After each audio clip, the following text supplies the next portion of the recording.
यूं भी होता है अक्सर कि दिल को लाख समझाने के बाद और बेशुमार ज़ब्त करने के बाद भी दिल थकने लगता है। यूं महसूस होता है जैसे अब कोई रास्ता बाकी नहीं रहा, जैसे सब ख़त्म हो गया, जैसे अब कुछ भी बदल नहीं सकता। शायद हम तब तकलीफ़ की उस आखिरी हद पे होते हैं जहाँ या तो मोजज़ों की शिद्दत से तलब होती है या आखिरी सांस के टूट जाने का डर होता है।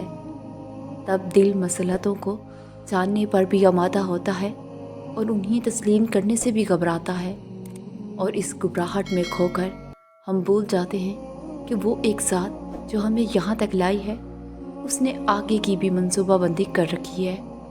और जहाँ सब्र साथ छोड़ता है वहाँ अल्लाह उनसे नवाज देता है।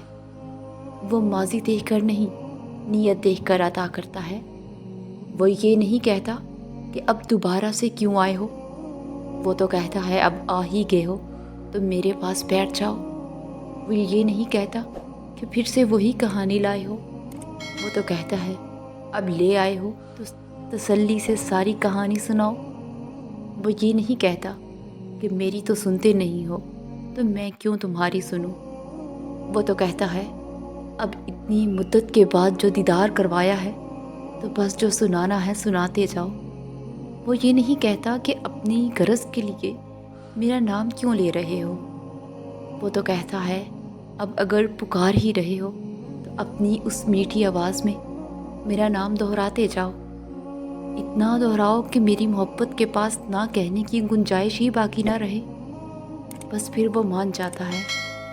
फिर वक़्त क्या, हालात क्या, मौसम क्या, दुनिया क्या, सब कुछ बदल जाता है और हम समझते हैं कि अल्लाह हमें सुन नहीं रहा, हमारे साथ हुई ज़्यादती को देख नहीं रहा। हालांकि उसे तो पल पल की खबर है।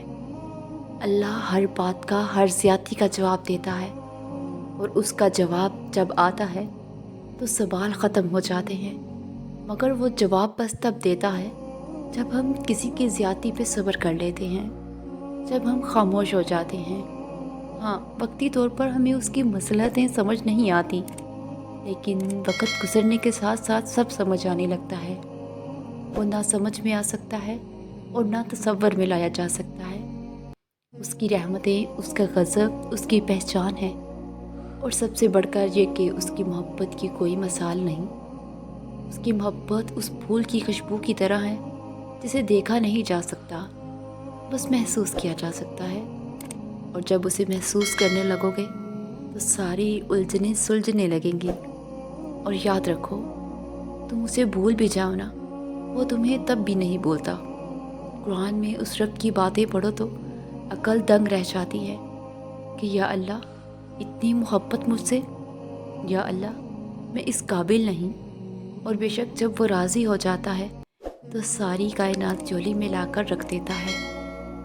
हम अल्लाह की ताकतों को पता नहीं क्यों इतना अंडर एस्टिमेट करते हैं। न जाने क्यों हम नसीब से और दुआ के कबूल ना होने से इतना खौफ खाते हैं। हालांकि नबी पाक ने फरमाया था कि दुआ इस यकीन से मांगो कि ये कबूल हो गई। और जब अल्लाह पे यकीन रखते हैं तो दुआ की कबूलियत में शक नहीं करते। और कुरान में तो मेरे रब की रहमत कुछ यूँ बयान होती है कि वो जिस तरह चाहे और जो चाहे कर सकता है। उसकी कुदरत में हदबंदी नहीं हो सकती।